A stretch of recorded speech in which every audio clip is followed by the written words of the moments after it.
Chers frères et sœurs, la vérité est que vous avez bien fait de venir ici même ce matin. Non seulement parce que cela vous donne l'occasion d'être dans ce lieu digne des caves champenoises, à la bonne température pour garder le meilleur champagne, et vous êtes le meilleur champagne. Jésus aurait pu l'ajouter, vous n'êtes pas seulement le sel de la terre et la lumière du monde, vous êtes le champagne. Vous avez bien fait de venir ici, et pas uniquement parce que vous avez ainsi rejoint une communauté bien plus chaleureuse que les lieux qui ne sont pas sacrés, une communauté fraternelle dans laquelle il est possible de se ressourcer, ce dont nous avons tous bien besoin. Vous avez bien fait de venir ici parce que ce temple a une histoire, certes, dans laquelle il est possible de trouver matière pour nourrir sa foi. Il est toujours important d'avoir des racines qui plongent dans un terreau fertile, et l'histoire d'une communauté est un terreau fertile pour y trouver les éléments qui nous permettent de penser notre vie et de nourrir notre espérance. Mais ce temple n'a pas simplement une histoire, il a aussi une géographie. Et cette géographie est hautement symbolique d'un symbole qui entre en résonance quasiment parfaite avec le début de l'évangile de Marc que nous avons lu. La géographie spécifique de notre temple, un temple qui se distingue de celui du 48 de la rue Madame, ou du 54 avenue de la Grande Armée, ou encore du 95 rue de l'Ouest, est d'être, lui, au 53 rue Erlanger. Au 53. Mais avant de nous intéresser à la situation géographique de notre temple, intéressons-nous à ce qui se passe entre Jésus et ses futurs disciples. Comment Jésus s'y prend-il pour trouver ses futurs disciples? Chose curieuse, il ne se rend pas au temple, lui. Il ne va pas au temple de Jérusalem pour chercher ses futurs disciples. Il se promène dans les rues, le long de la Seine, en quelque sorte, si vous me permettez cette actualisation, et il va rejoindre les gens sur leur lieu de travail. Il les rejoint dans leur vie quotidienne. Il n'attend pas que les gens viennent vers lui, il va à leur rencontre. Le Fils de Dieu nous rejoint dans nos préoccupations et dans nos occupations personnelles les plus ordinaires. Et que fait Jésus? Il ne va pas les appeler à prendre de la hauteur et à s'exiler dans un monde différent, un monde sans déficit public, un monde sans antisémitisme et sans anti-islam, un monde sans Covid, un monde sans frigo à remplir de temps en temps. Le Fils de Dieu nous rejoint et il nous laisse là où nous sommes en quelque sorte. Il s'agit d'aller dans la profondeur de la vie pour mettre à jour la vérité profonde de la vie. Voyons comment il s'y prend. L'évangéliste Marc précise que les futurs disciples de Jésus sont des pêcheurs de poissons. C'est un accent circonflexe, ce n'est pas le péché auquel nous sommes tellement habitués avec Martin Luther. Ils s'occupent de leur filet. Et l'évangéliste Marc rapporte que Jésus leur dit « Venez à ma suite et je ferai de vous des pêcheurs d'hommes ». Autrement dit, Jésus rejoint bien les gens dans leur vie quotidienne, dans leur savoir-faire, dans leur occupation professionnelle, et ce qu'il fait consiste à injecter de la spiritualité dans cette vie quotidienne. Non pas à les arracher de leur vie quotidienne, mais à donner un nouvel élan à ce qu'ils font, une nouvelle perspective en quelque sorte. Les disciples sont appelés à considérer de quelle manière leur savoir-faire pourrait être utilisé pour rendre le royaume de Dieu bien plus proche, puisque c'est de cela dont il est question au début de l'évangile de Marc. Donner à son métier le sens d'un plus grand accomplissement, voilà qui constitue la conversion à laquelle Jésus appelle. Changer le sens en voyant plus loin. Mettre son savoir-faire au service d'une cause qui a le sens de l'Évangile, puisque la bonne nouvelle, c'est la traduction française du mot « évangélion », évangile. Et c'est cela, spiritualiser sa vie.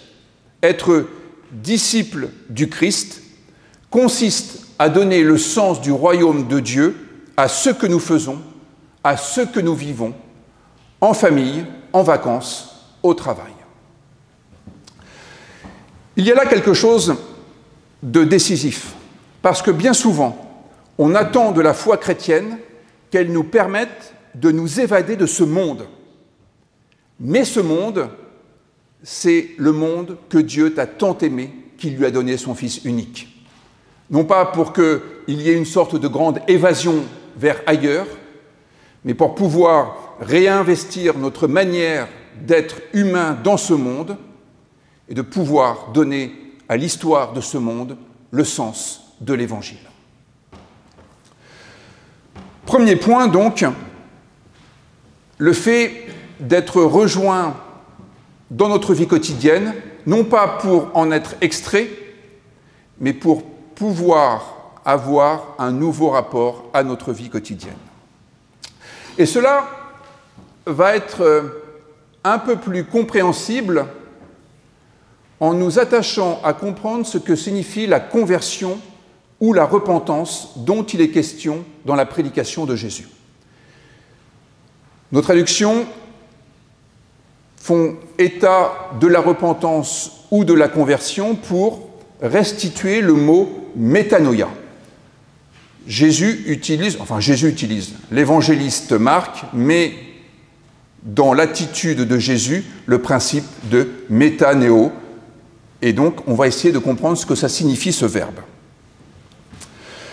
C'est un verbe qui est composé avec un préfixe méta. Méta, c'est après, c'est au-delà. La métaphysique, c'est ce qui vient après la physique dans nos bibliothèques. Et puis, nous, c'est l'intelligence, notre capacité à comprendre les choses. Et donc, la métanoïa, c'est la capacité à avoir une intelligence qui va au-delà de ce à quoi elle est habituée. Comprendre un peu plus loin. Et je trouve qu'on pourrait finalement traduire par approfondir. Approfondir, c'est connaître mieux quelque chose que l'on pensait déjà savoir. Quand on approfondit un sujet, c'est qu'on va au-delà du savoir dont nous disposions jusque-là. Et c'est donc permettre à notre intelligence d'aller au-delà de ce à quoi elle est habituée, la métanoïa. Il s'agit d'un mouvement qui consiste à approfondir notre connaissance d'une situation. C'est comme si nous corrigions notre myopie et que nous pouvions enfin discerner ce qu'il y a après les quelques mètres, voire les quelques centimètres où nous voyons bien. Et là aussi, c'est un élément assez important, parce qu'elle est là, la transcendance. La transcendance, une fois de plus, ce n'est pas de nous échapper par le haut dans un endroit qui serait exempt de toute difficulté. La transcendance peut être horizontale. Notre capacité à aller au-delà de ce à quoi nous étions habitués. Et non pas parce que d'un seul coup, par un sursaut de volonté, nous pourrions faire un pas de plus, mais parce que nous sommes rendus capables, par un appel, d'aller un peu plus loin. Comme cet appel de la personne qui compte sur nous, et on se dit « Ok, j'y vais », alors qu'on était plutôt disposé à être casanier et à rester tranquille. Se convertir, ne consiste donc pas forcément à se détacher des affaires matérielles et des contingences. En tous les cas, la conversion, et la conversion chrétienne, ne consiste pas à tourner le dos à la vie ordinaire et à s'échapper dans un monde qui serait un monde céleste au sens d'un autre monde, peut-être un autre monde parallèle. La vie spirituelle ne consiste pas non plus à plaquer une sorte de vernis religieux sur le moindre acte de notre vie quotidienne. L'appel de Jésus consiste, nous l'avons entendu dans l'évangile de Marc, à croire en l'évangile, c'est-à-dire à placer notre confiance dans le fait que le message de Jésus dit vrai quand il parle de la vie. Et à partir de là, être disciple du Christ, c'est observer la vie avec une plus grande profondeur de champ et être ainsi capable de l'orienter dans le sens du règne de Dieu. La métanoïa, puisque c'est de cela dont il est question dans le texte biblique.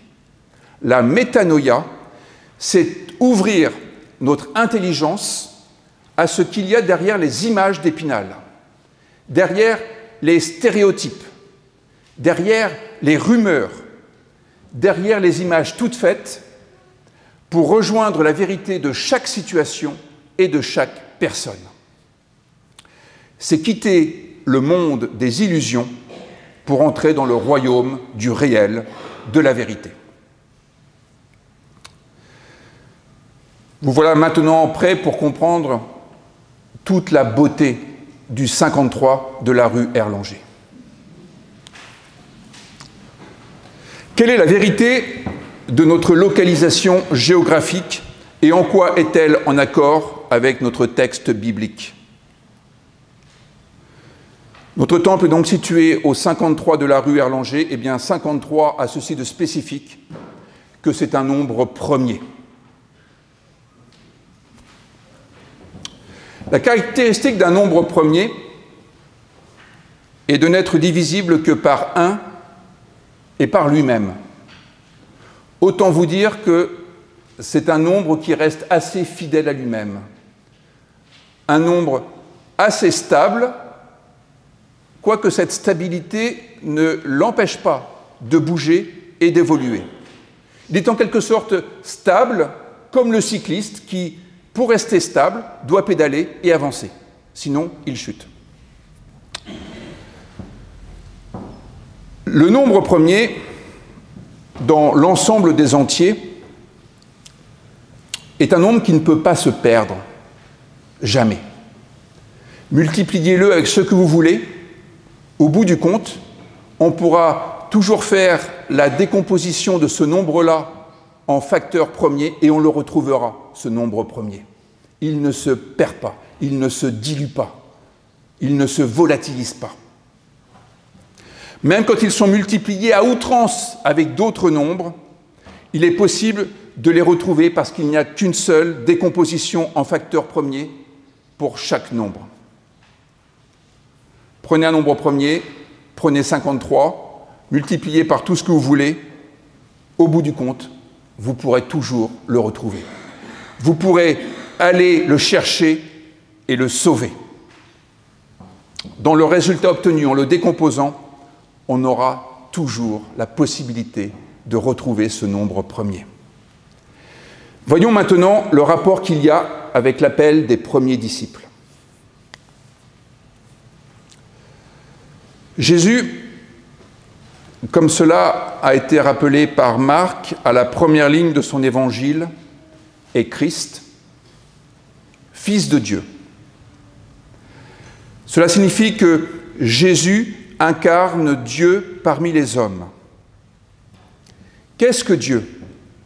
Dieu, c'est l'altérité, c'est ce qui est hors de nous et c'est ce qui nous appelle. Et Jésus incarne bien Dieu en appelant à sa suite.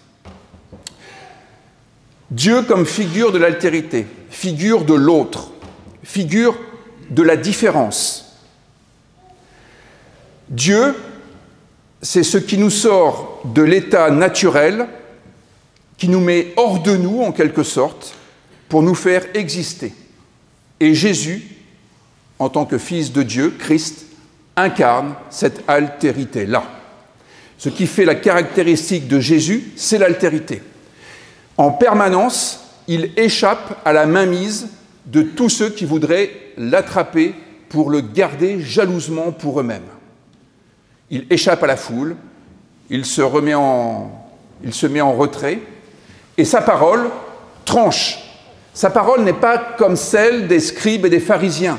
Il a une autorité en ce sens qu'il est figure d'altérité. Et que fait Jésus dans ce passage biblique? Il appelle des personnes qui sont des frères. Il appelle des personnes qui sont le plus proches possible qui soient sur le plan physiologique. Et il les appelle pour devenir ses disciples. C'est-à-dire pour qu'ils incarnent eux aussi un jour l'altérité qui injecte de la vie et de la nouveauté dans le monde. Jésus choisit des frères par 2 fois pour incarner l'altérité. Il y a là un enseignement précieux pour nous. Un enseignement précieux au moment où commence l'évangile de Marc. Le ministère de Jésus commence en affirmant que même les personnes les plus semblables qui soient sur terre sont résolument différentes. Il y a de l'altérité chez les frères. Les fratries l'auront certainement repéré, en tous les cas, s'ils ne l'ont pas fait, les parents l'auront repéré pour eux. Cela implique que chaque être humain est porteur d'une spécificité qui lui est propre. Dans une foule, chaque être est donc comme un nombre premier, unique, et il peut être repéré. Il peut être cherché et retrouvé, comme la brebis qui, au milieu de troupeaux, peut être distinguée par le bon berger qui la connaît par son nom. Chacun peut être repéré d'une manière distincte. Jésus révèle que nous sommes chacun tel un nombre premier qui ne peut être divisé que par un ou par lui-même. Ce qui veut dire que nous ne disparaissons jamais dans la foule ou dans la masse. Et là encore, c'est un 3e enseignement important que le protestantisme a particulièrement développé. Se tenir devant Dieu, c'est être un individu. Et on n'est jamais noyé dans la masse des croyants.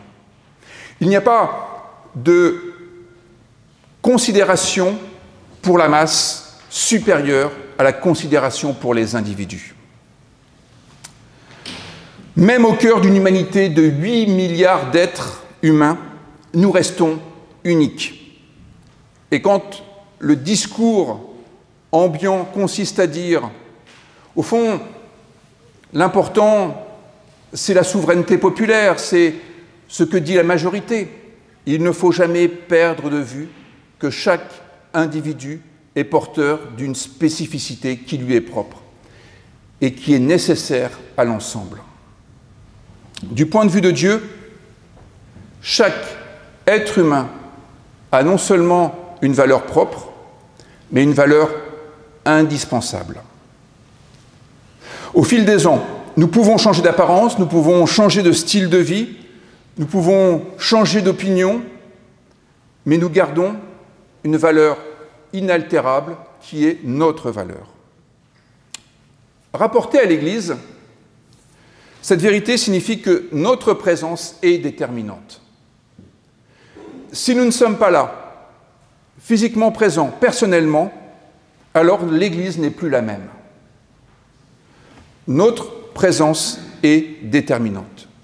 Lorsque nous ne sommes pas là, l'Église n'est plus la même. Mais disons-le de manière positive. Notre présence change la donne. Non seulement notre présence n'est pas indifférente, mais nous apportons à l'ensemble de la communauté ce que personne d'autre ne peut apporter. Car nous sommes porteurs de cette singularité dont nul autre n'est porteur. C'est la raison pour laquelle le protestantisme a tellement insisté sur le principe de la décentralisation. Si nous avons un fonctionnement centralisé, cela signifie que les décisions reposent sur un petit nombre de personnes. Un petit nombre de personnes qui, par définition, est dépourvu des qualités et des compétences qui ne sont portées que par d'autres personnes. La décentralisation, le partage des responsabilités, c'est de pouvoir augmenter la valeur des décisions parce qu'elles seront mieux informées, elles seront le fruit d'une concertation plus large et donc plus riche. C'est pour cela que Jésus avait non seulement besoin de Simon, mais aussi d'André. Et pour ne pas laisser entendre que cela n'était que le fruit du hasard, il récidive en allant auprès des fils de Zébédée. Il appela non seulement Jacques, mais aussi Jean, son frère. L'un était aussi indispensable que l'autre, et l'un ne pouvait pas remplacer l'autre. Et on ne pouvait pas se contenter de l'autre au prétexte qu'il était son frère et que c'était kiff-kiff bourricot.